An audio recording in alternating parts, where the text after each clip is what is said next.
As a driven dentist, you see the world differently. Where some see scarcity, you see abundance.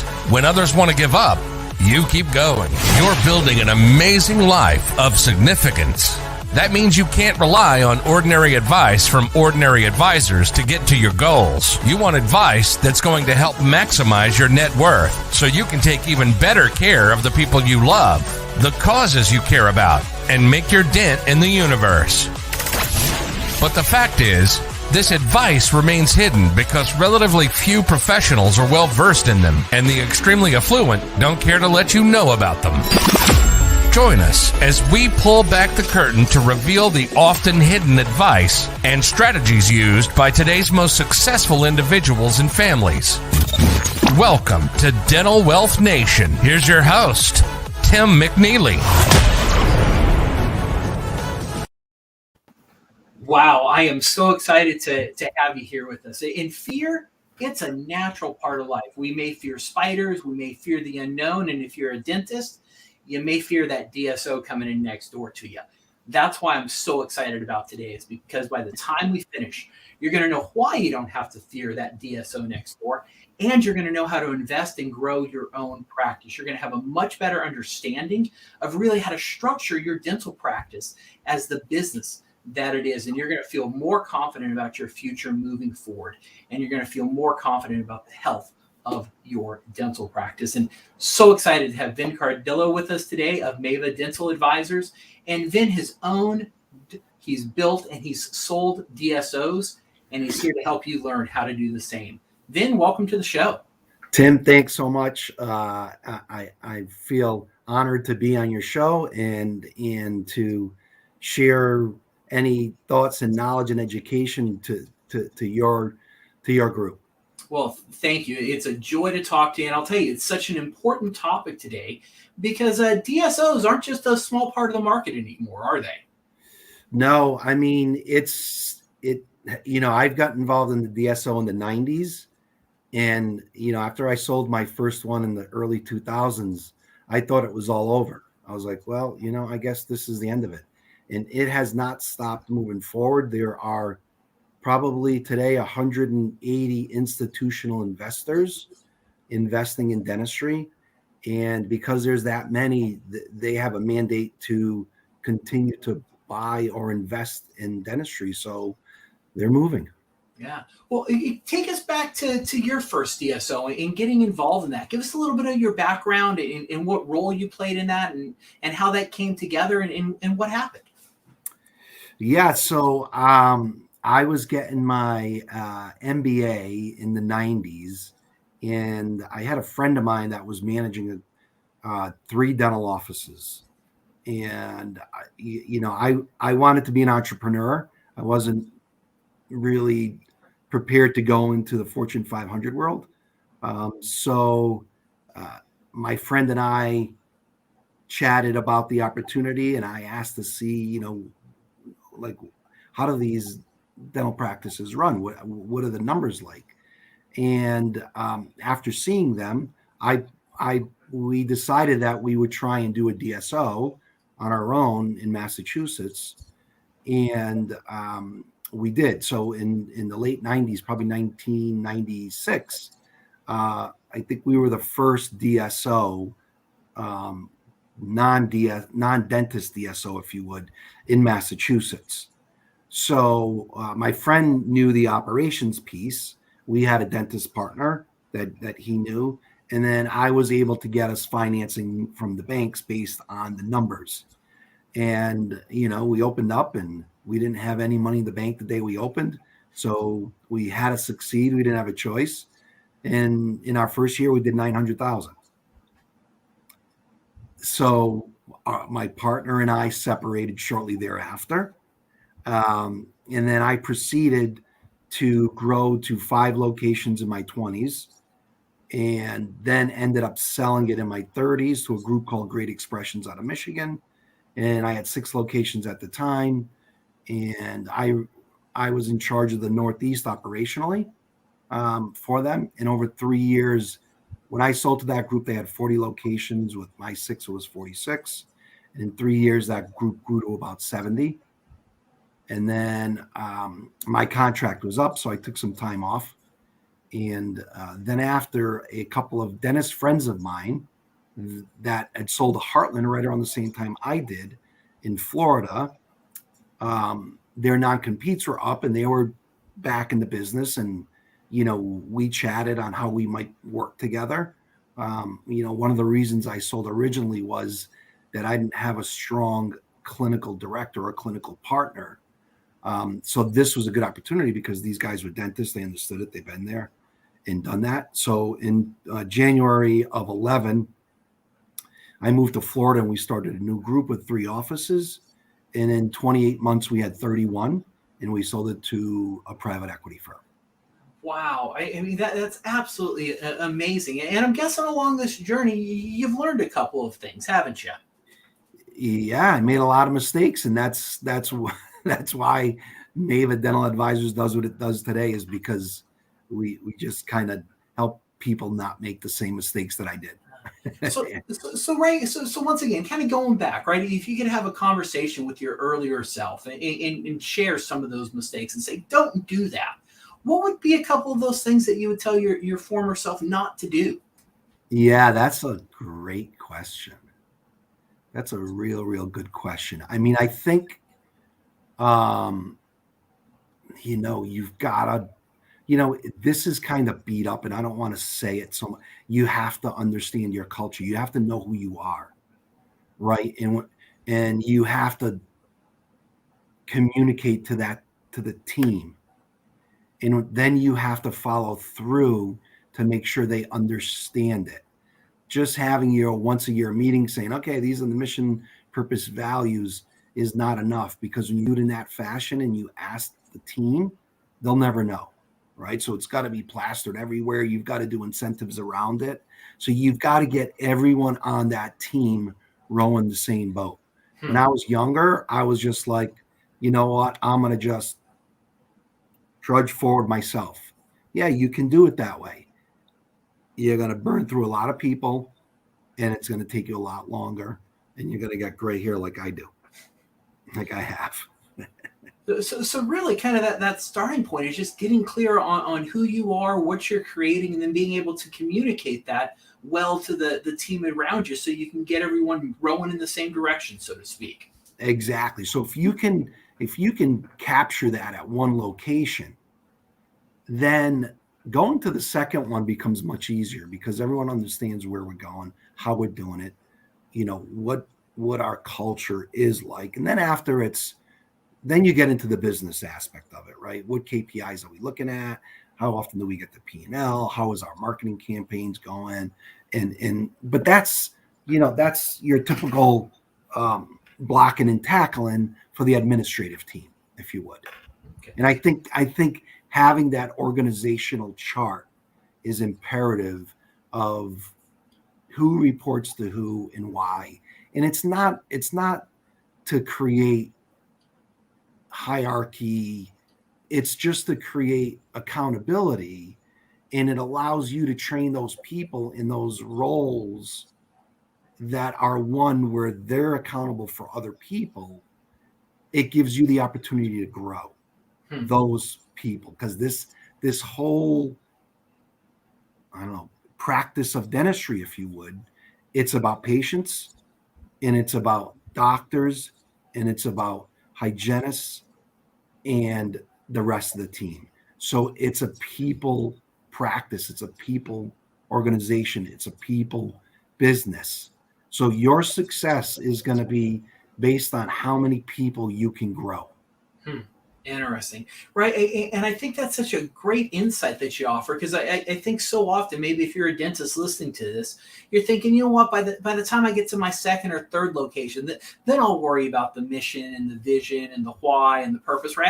I just got to grow this thing first. When in reality, it's having that purpose and getting the team aligned that's going to enable that growth. Totally. I mean, look, and that was, I did the same thing. It was like, well, we got one office. I tell people, hey, our mission is we're going to have another office. But that was really it. And it was just more difficult to get them rowing in the same direction. Yeah.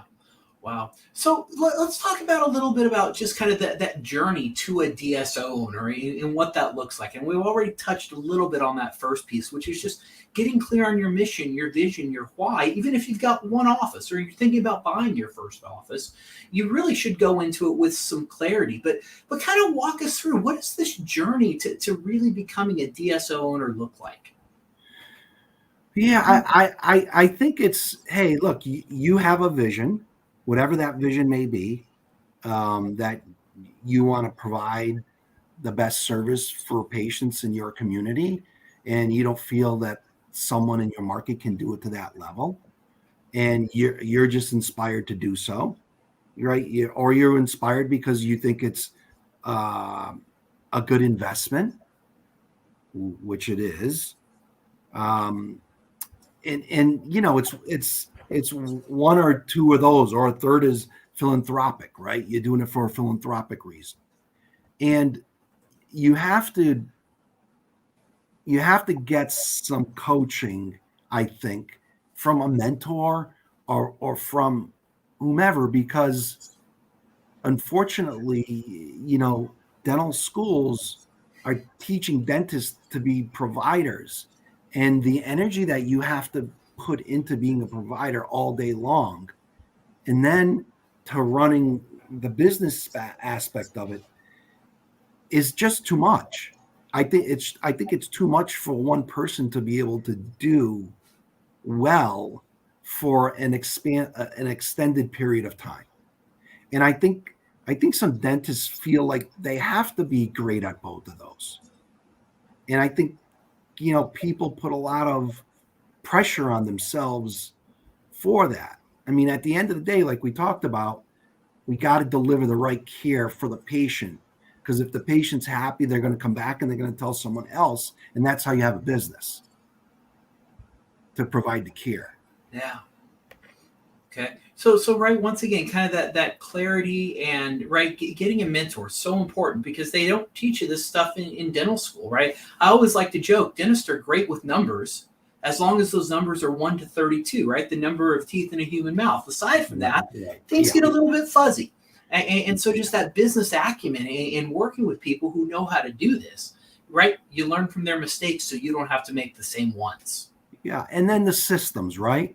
You have to have systems, in that you have to understand it works, tested it.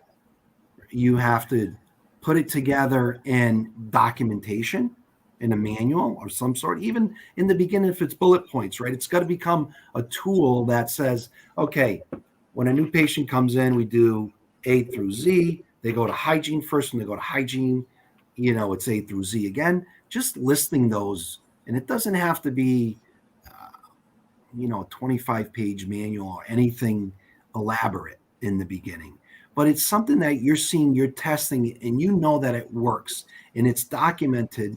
And when someone comes in, you guys have tested a training strategy and how to bring someone from A to B within your organization.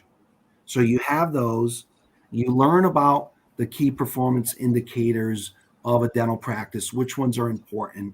And those there are connected to your values.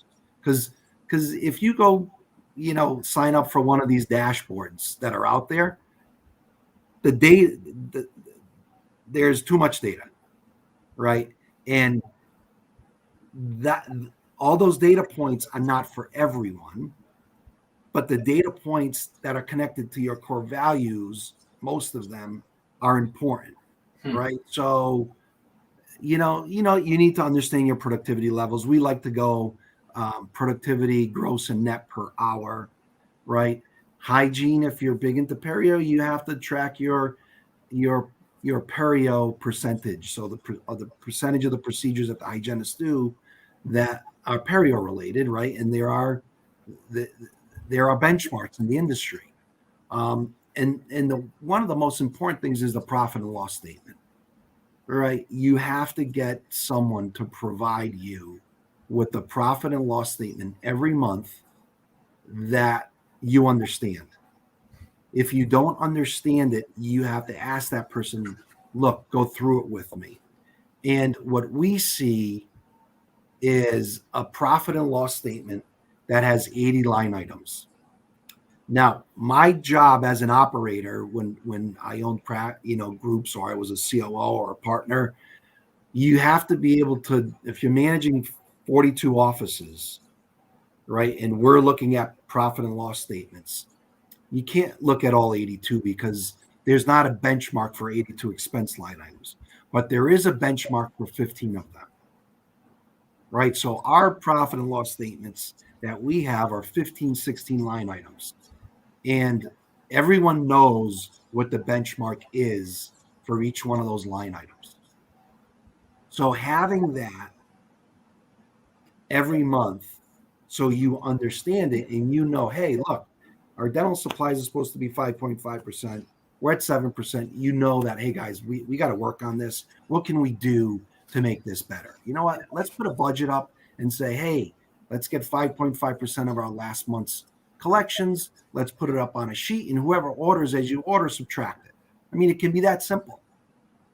Yeah. And you start learning these things. So the profit and loss statement is something that the industry really doesn't have suited well enough for the dentist. We see clients that have multiple offices, and it's like, can you get your P&Ls? They send it over from their accounting firm, and just by seeing them, you can't make decisions on them. So you want a tool, an item that you can make decisions on. So we take a look at it. There are three types of KPIs. There are your clinical KPIs, which we talked about, that are, we want to make sure we have an FMX and a PAN for everyone. That's a clinical KPI that you would check all the time. Another clinical KPI is that, hey, look, we don't do amalgams, right? If you have 10 doctors, you want to be able to check their report that we don't have any amalgams. We talked about the perio percentage. So those are clinical type ones. Your business ones are number of new patients, cost per new patient, referral sources, things of that nature. Your financial ones are your ones on your P&L. So you need to, if you have those three down where you're very clear on them and you have one office, you're ready for a second office. Well, right, and I think that distinction you just made is so important. You talked about, right, not just having the P&L, right, not just having these key performance indicators, but actually understanding what's in front of you. Because I think that's such a common misconception for so many of us is we get our P&L and we're like, yeah, the last number is in the positive or the last number is in the red. That's all I need to look at, right? I made money this month or I lost money. I need to do better. Instead of actually really having a deep understanding of hey, how can we make better decisions based on these P&Ls? And a lot of times it's the accounting firms that are not well suited to do this because they're simply looking at it mainly from a tax standpoint instead of a true business growth standpoint. Yeah, you're 100% right. The accountants are tax people, and they have, a lot of them now have bookkeeping service to provide it for you. But it's different when you're an operator that you're living inside the dental office all the time, right? So that becomes important. And when you have those three pieces that I mentioned, there's always the next layer. So the next layer on the P&L is building a budget, right? So we bring in, for instance, the way we do it, there's a number of different ways. I just want to use this as an example. Right now we're into budget season right now. So, with the people we work with and our revenue is driven off of production per hour. So we literally sit with the teams and the owners and the ops person or the manager and say, okay, well, look, this office has Dr. So-and-so who's an associate and they're at, $3.28 an hour. They've been with us for 6 months. And the owner doctor is, has spent some time with them, done chart reviews. And, we might build out the budget that, hey, they're going to work 20 days a month, 8 hours a day. And by month number 12, they're producing $500 an hour. And we do that with the hygienist. And that's how we build our budget for our revenue. Right. So now, not only are you getting a P&L, you're getting a budget that says, hey, look, we estimated that this doctor was going to work this many hours, this production per hour, the hygiene was going to do this, and we were going to manage our expenses to these line items. And now when you're looking at your P&L, you're like, okay, why was the revenue off? Oh, John, the hygienist, took 4 days off.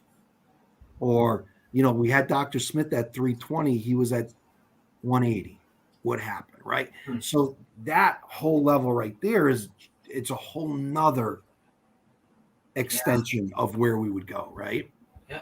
And this is all doable with the right team, people, whoever it might be around you. Yeah. Well, right. And let's talk a little about kind of the services that you provide, because, right, to really grow and scale, you do need that team. But, at earlier stages, you may not be able to afford a full-time CFO or a full-time human resource management or a full-time person to really do all the hygiene performance consulting. So, right, how do you really help, offices grow and scale? And actually, we were even talking before about, an office that came to you. They were kind of in stage 2, right? That foundational stage. Mm-hmm. And you started working with them when they wanted to bring in a third partner. What were some things that you were able to help them with, and really using that team approach that you have? Yeah. So there was 2 docs. They had 2 offices. They were thinking about getting a third, but they had an associate that they promised a partnership to. So that's when I work with them to bring their, to work with their accountants and bring in the appropriate attorney that would set up the DSO for them, and bring this partner in at a certain level. And they were proactive in saying, hey, listen, we're going down this path. We understand that we really don't know what we're doing, but we want to do it, and we want some guidance. And, I think they've been with us 6 years or so. And, today they have 6 locations. They're closing their 7th in December.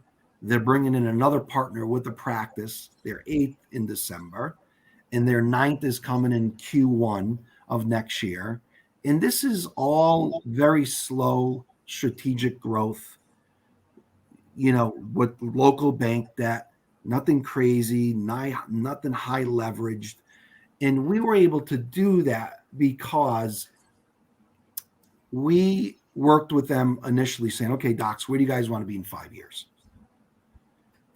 We proofed it out that it was reasonable, right? We work on the roadmap, and we come up with the top 20 items.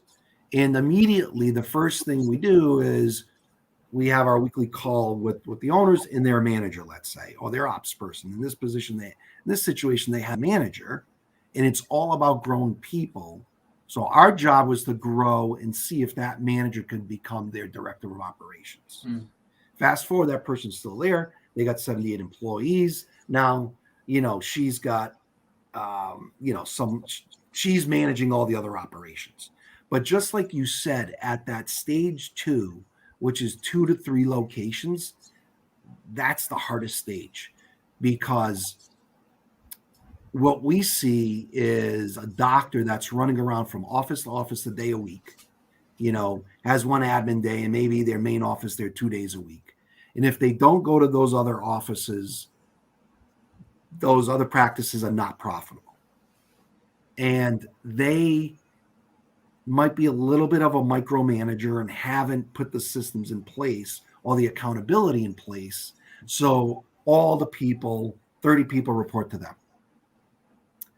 And in that situation, we see major burnout. We see that's when doctors want to be done with this and sell. They sell all 3 practices. They sell 2 and say, you know what, I went down this path and forget it. I'm going to stick to 1. And when you have the 3 locations and you have 30 employees, the problem is you need a controller, you need a COO, you need an HR person. Number 1, the rate that this industry is growing so fast, you can't find the experienced people. Number 2, to afford them, you would burn all your cash. Right? And then number 3, you got to hire them. which is difficult to do if you don't know what the role is. And then number 4, you have to hold them accountable. So in our model, we're like, okay, we're going to provide you with a fractional COO, fractional HR, and fractional controller for the cost of one. Right? Until you get big enough, you can afford it, then you hire your own controller. But in the meantime, we're working to build that accountability for you so you don't have to do it. And you're on the weekly calls watching how this person, this ops person, if you would, is growing or not growing, right? So the doctors have to do their clinical piece because there's enough to do clinically. Again, I want to repeat this. A lot of doctors want to get caught up in the administrative piece. That's the easy thing. The hard thing is growing providers. And if you can't grow providers, you don't have a good business. You know, yeah, Tim, I think we talked earlier before, you know, the first thing with all of us, no matter what we do, in order to grow others, we have to grow ourselves. So as a clinician, and again, these are numbers, but I know they translate into what dentists believe is the appropriate care. So if you're a dentist owner a practice owner, and your productivity level is at $500 an hour, okay, it's very difficult for you to bring people in and train them to be $1,000 an hour producer if you're 500. But if you're an $1,800 producer, right, it's so much easier for you to get them to 800 or 900. It's very, very, very, very rare that an associate produces more than an owner. So, and what we see and what we've seen on the clinical side is it comes down to confidence in treatment planning. And we see that people that have done all of these other courses, I don't know, be it Dawson, Spear, Coyce, LVI, that have committed to their careers and grown them, those folks are producing more per hour, and they feel that they're providing a higher quality of care. So when you're talking about a group that has, 20 doctors, right, and you increase them $200 per hour, it's millions of dollars, right? So, there's a lot of this out there now. I go to some of these DSO conferences and you see the same people there and, well, how many offices you got? How many offices you got? And, then you get under the hood and it's like, okay, you got 7 offices, but you were making more money when you had one. Like, why are you doing this? So when we see people get caught up in that whole hoopla, look, this is an opportunity for you to grow something that you thought was important because you went to dental school and actually turn it into an investment. I was talking to Tim about this earlier also. The reason that Wall Street institutional investors are in dentistry is because the returns are very, very good. So, it might make sense for a dentist to invest $100,000 in another dental office than in the stock market, because at least you got control over it and you know what you've got. Now, I understand there's diversification and all that, but hey, look, if I'm a rock star and I'm going, wow, I don't need diversification. I really don't, because what I do is so well, unless, I don't know, we're not going to need dentists anymore. Then maybe that's a diversification. Yeah, right. You've hit on this investment theme, quite a bit. At what stage do you start looking for outside capital? Do you advise on that and help people find the financing? Because there's all sorts of routes to find financing to make investments in your practice. Yeah, look, the cheapest is debt, right? And that because you're paying your 3% and 4% and 5%, right? So if you can grow methodically, you're going to hold most of your equity, right? And that's what you want. That's what you want to do. There's, there are other means of raising capital through different types of investors, mezzanine investors that, it's high interest, 12%, and then they get some back end warrants on it. But now you're starting to get into this institutional investor world. So,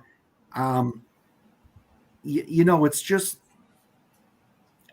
for me, I think it's bank debt.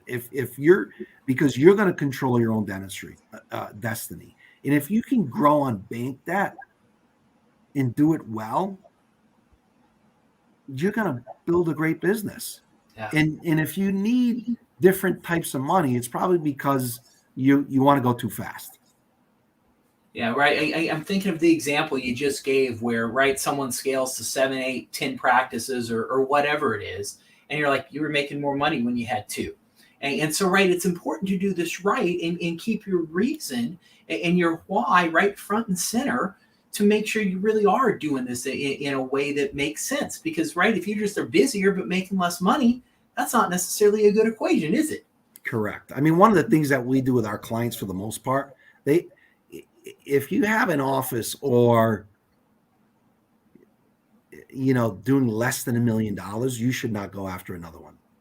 Or if they have 7 offices, maybe if they've got one that's not at $1 million yet, but it's on their way there, I'd be okay. Because if you can't get a second one to $1 million, what are you buying the third one for?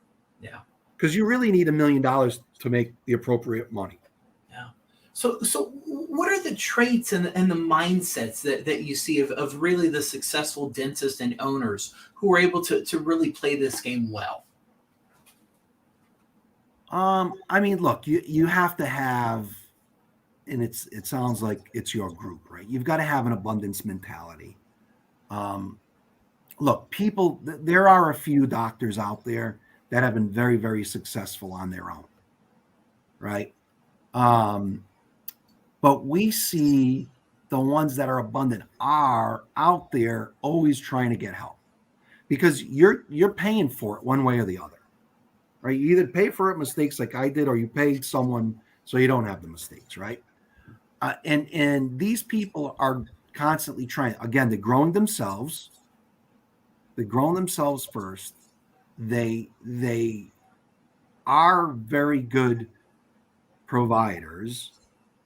And if there are a couple, the ones that are real good that realize that they don't like dentistry, they realize they get themselves a good clinical partner, and then they take that business role on.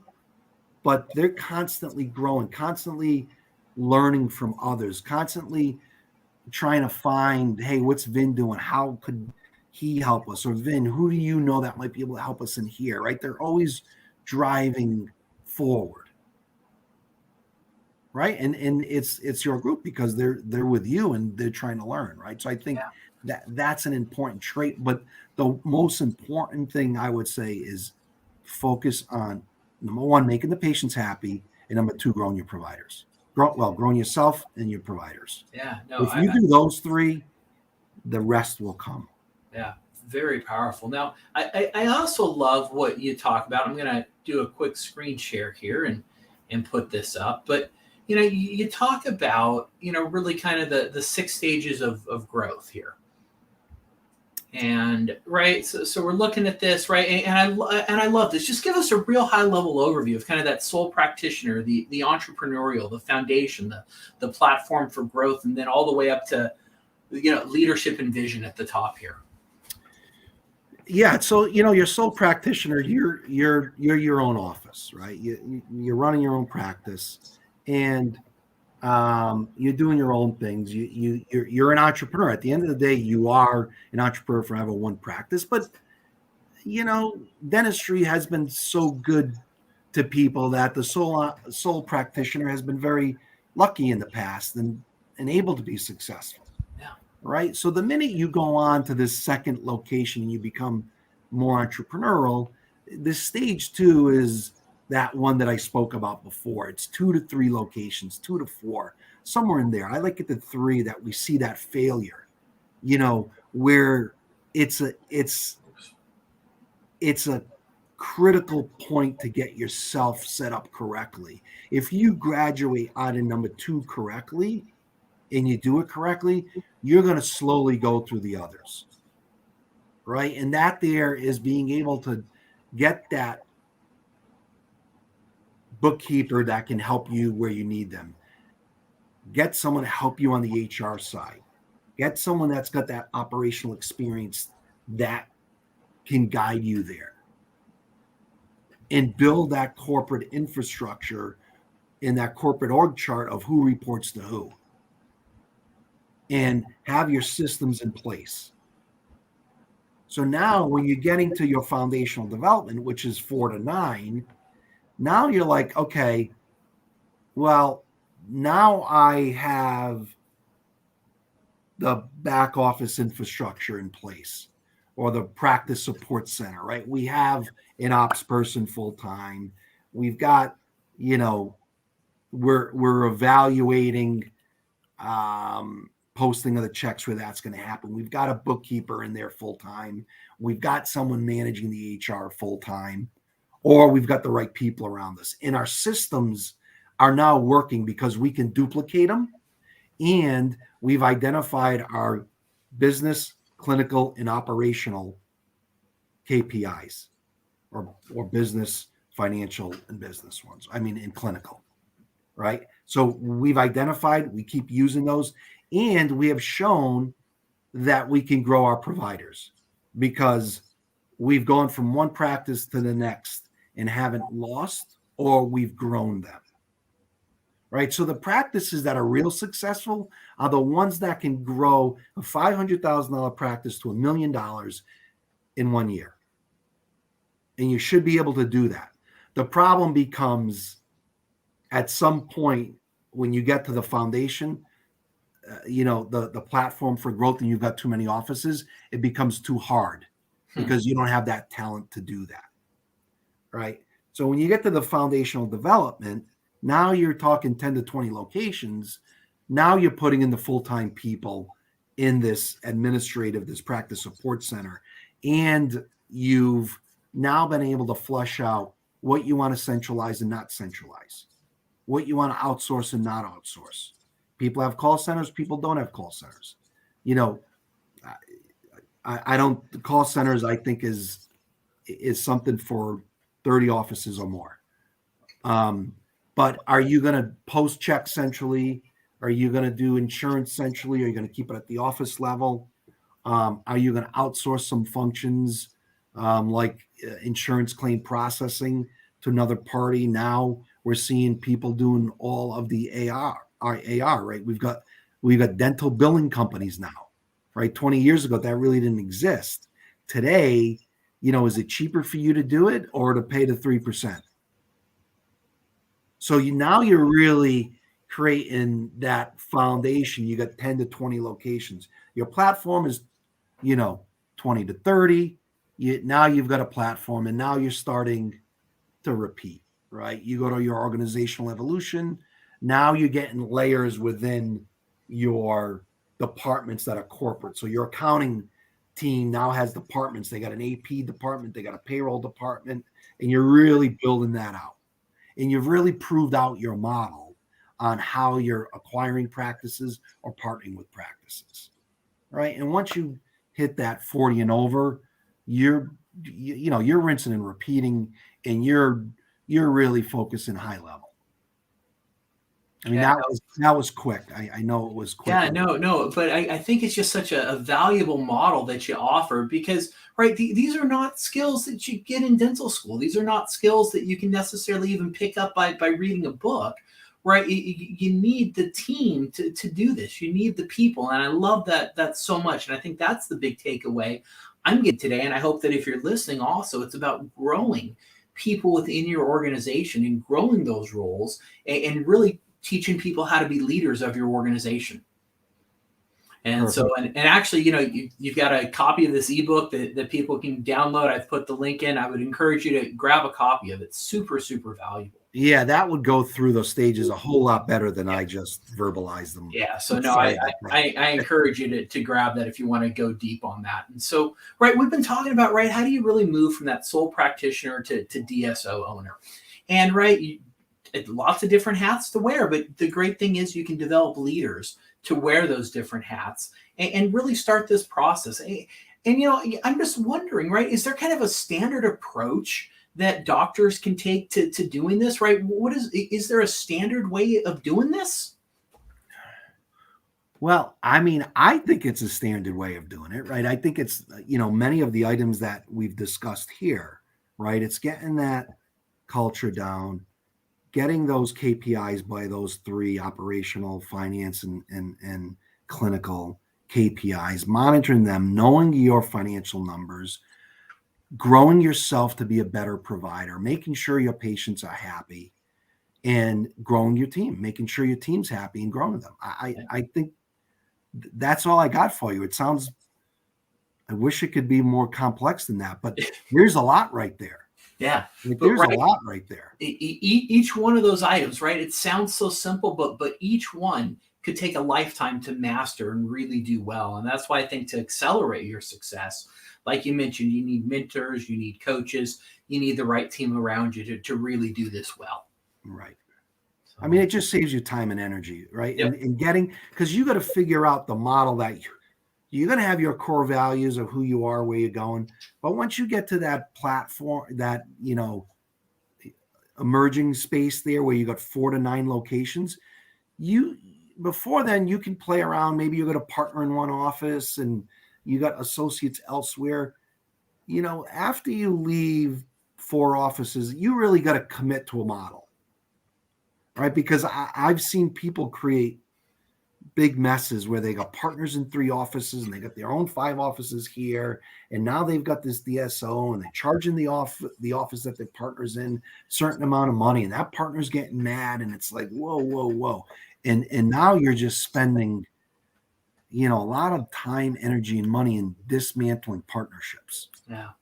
Well, right. And it really comes back to the how we started this is, right, getting clear on your vision, your mission, your purpose, your why. And if you get clear on that, then you're actually going to have a process as you approach these things. And it's not going to be haphazard. It's going to be done on purpose. Right. Yeah. So any closing thoughts here before we sign off, Vin? Yeah, I think, we talked about the whole concept of the DSOs and how, when I'm out there, chatting with single doctors, doctors that have single locations or solo practitioners, I'm feeling that there's like a lot of fear around there that, hey, look at, a DSO's coming to town. I'm not going to be able to compete. And you know what, I'm going to just sell to them. Look, I think it's easier to compete against a DSO than it is a guy or gal who lives in your community. Yeah, they're going to have some more marketing dollars. Yeah, they're going to be able to provide more benefits, but you can provide those benefits too. It's going to be a cost for you also. So there's this fear factor out there that I wouldn't really get caught up in. You do have the ability yourself to own a practice or two, if you really wanted to, and invest in yourself. And then, something on the models today, we're seeing more models that have partnerships in them than before. Before it was more associates, and there's doctor turnover became too much of an issue, and the investors were concerned about doctor turnover. So now they're building out these partnership models. But again, before you jump into a partnership, make sure there's a path to partnership, which means, hey, look, you have to do all these items before you can become a partner. And when you do become a partner, you have to do these things, right? I don't know how many clients we have that they brought in these partners, right? And the 2 main partners are still doing all the work and the other partners don't. That's sad, right? That's unfortunate for those folks. So right. There's a path. Yeah, it's like being on a boat and only having 2 people rowing. Right. Yeah.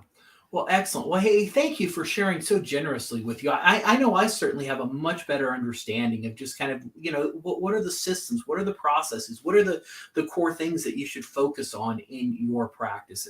And if you're listening, hopefully you've gained a lot more confidence into really building the health of your dental practice. And I'd encourage you, reach out to Vin, reach out to the other professionals, find a mentor, right? If you're serious about this, dive in and really work on creating that vision so that you can move forward with confidence. And Vin, once again, thank you for being a great guest.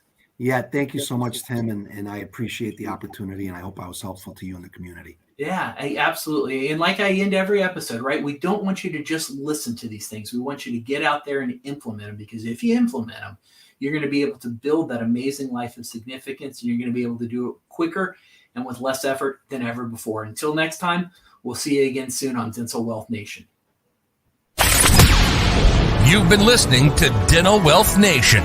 We hope you've gotten some useful and practical information from the show. Join us next time as we pull back the curtain to reveal the often hidden advice and strategies used by today's most successful individuals and families, and help maximize your net worth so you can take even better care of the people you love. Till next time, make sure to hit the website at dentalwealthnation.com.